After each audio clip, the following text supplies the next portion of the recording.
Today, Wandering Witch, The Journey of Elaina. I love titles like this, not extremely long like the worst light novel titles, but just enough to give you what you need to know about it in a non-confusing way. There's a witch, she's named Elaina, and she's on a wandering journey. What for? Why? What kind of witch is she? These are some of the curious probing questions we are left with. So after the nostalgic look at Higurashi last time, and before we get to the fast-paced world of Jujutsu Kaisen, let's take a quick breather with something a little more lighthearted and calm.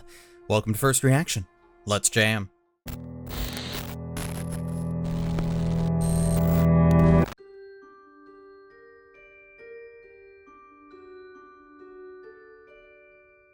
I will admit, the word journey in any show's title puts me on notice when I see it. Not only because it automatically makes me recall that of Kino's journey and how much I adored that particular series, but also just narrative journeys in and of themselves. There's something refreshing about getting to know a character or a group of characters as they travel to unique and interesting places.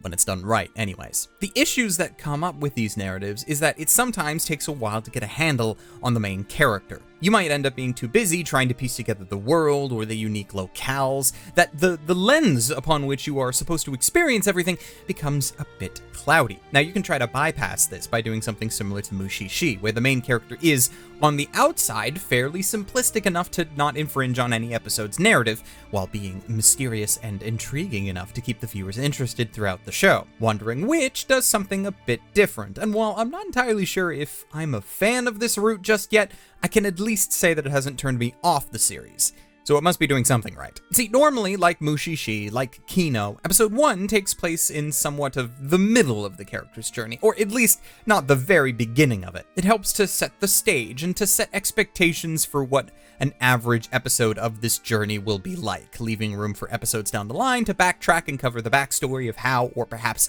why, a journey was started. Wandering Witch's first episode is all backstory. It introduces Elaina, a young girl who becomes infatuated with the idea of witches and magic, you know, like you do. She has parents that, while don't seem to necessarily approve of such dreams or hobbies, are not the kind to heavily dissuade their daughter either, leaving the aspiring witch to learn and research and train, eventually becoming an apprentice witch at an extremely young age. The still undissuaded Elaina then needs to seek out an actual witch for hands-on training, and then after receiving their approval can become a full-fledged witch of her own. It's not hard to imagine the result of all of this. You can't call the series Elena's journey as a wandering witch if she doesn't become one. But it's not like she just has her new witch mentor go, poof, you're a witch now, Elaina. The first episode actually has some decent self-reflection lessons within it. Something which I think is pretty cute and interesting as an opener. But then episode 2 comes along where another lesson gets brought to the forefront, showing that this is actually going to be a regular thing. See, in episode 2, the now witch Elaina runs, or rather crashes, into another aspiring witch like Elaina used to be, and the episode covers her briefly training this young lass while also continuing the idea of having a solid life lesson to be learned. I like this aspect of the series a lot. When done well, putting in interesting life lessons into your narrative is a neat way to get your audiences further invested in the series because they learn to look at things in their own life a different way. It becomes more meaningful to them. Let's take episode 1 for example. Spoilers, obviously. But the lesson to be learned here is that in life, there is a point where you should not endure things that are painful with the hope that it'll just lead you to what you want. It goes counter to the notion that pain makes you better, or that what doesn't kill you makes you stronger. While those notions may work and be valid for some, not everyone can endure like that. It's a lesson that sometimes don't just keep taking shit from people. Speak up for yourself, do what you want or need, don't wait for your happy ending to the situation to just appear. Take it yourself. How this episode frames all of that is really well done for the short amount of time that they had to tell this part of the story. Now, if all episodes were like this, the series would be a straight-up banger, but chances are not all episodes are going to hit this well, among a few other things. So, there are some issues that I worry the show might not properly address, mostly because one is just the framing of everything. Elaina, as a character, doesn't have many flaws. She has things she needs to learn, she has plenty of room to grow as a character, but flaws are not something she seems to have in her character sheet. This would be fine if she wasn't such a focal point in the narrative, though. If in episode 2, for example, Saya was the POV character, where we could see and witness her struggles firsthand from her perspective, then have Elaina come swooping in on her broom to help, and it would feel far less trite? I think is the word I'm going for here. There is just a lot about Elaina as a main character that hasn't been explored or is just inherently uninteresting. She's a child prodigy, because those are always great characters off the bat, who, with hard work and determination, got virtually everything she wanted in life. Her trial, while presented very well, as I mentioned earlier, was just her having to put up with a fussy senior witch for a month before she got trained, and in the end, she learned that she should just speak her mind more often, which can be taken the wrong way if you really think about it. Now, thankfully, all of that negativity that I just laid on this series can potentially be turned into a massive positive. There is plenty, and I mean plenty, of character development just waiting to happen. Give Elaina some trials, actually giving her some wants and desires besides just flying around being awesome. That'd be a good first step. Like, a part of me is disappointed in this series because it's not really what that part wanted off the bat. I looked at this series for my anticipated list for the season, and I was like, freaking sweet. Kino's journey with high fantasy mixed with a heavy dose of Kiki's delivery service? I'm sold. But many of the elements I loved about those narratives have yet to manifest themselves fully. It's like biting into a chocolate chip cookie and unluckily starting off with a bite that had little or no chocolate chips actually in it. Like, you're hoping that the next bite will.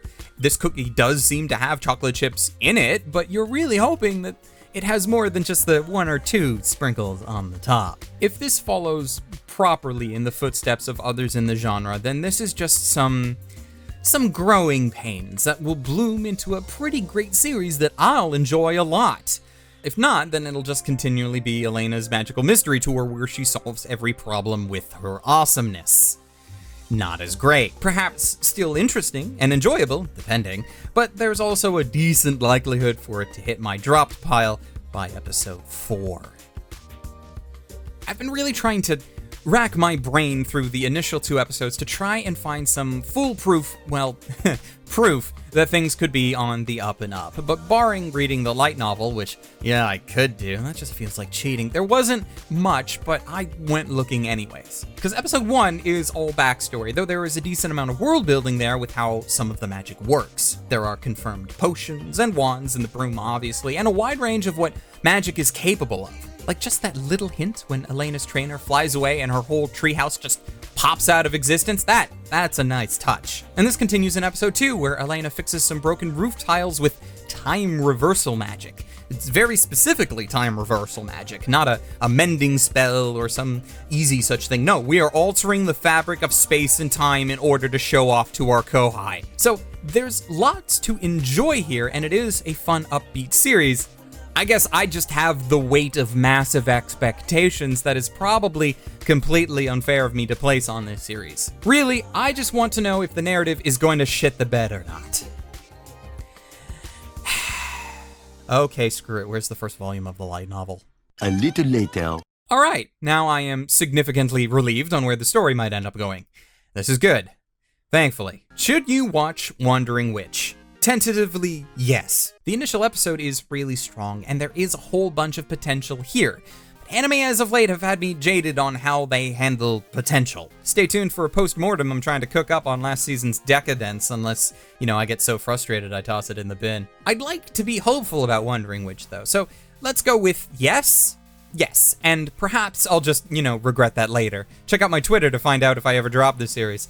I'll let you know over there. There will be links down in the description to watch Wandering Witch on Funimation's website, as they are doing surprisingly well with their pickups this season.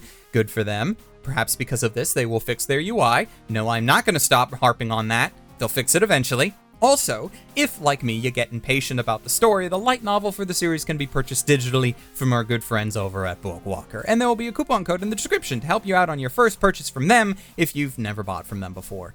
A small gift from me to you.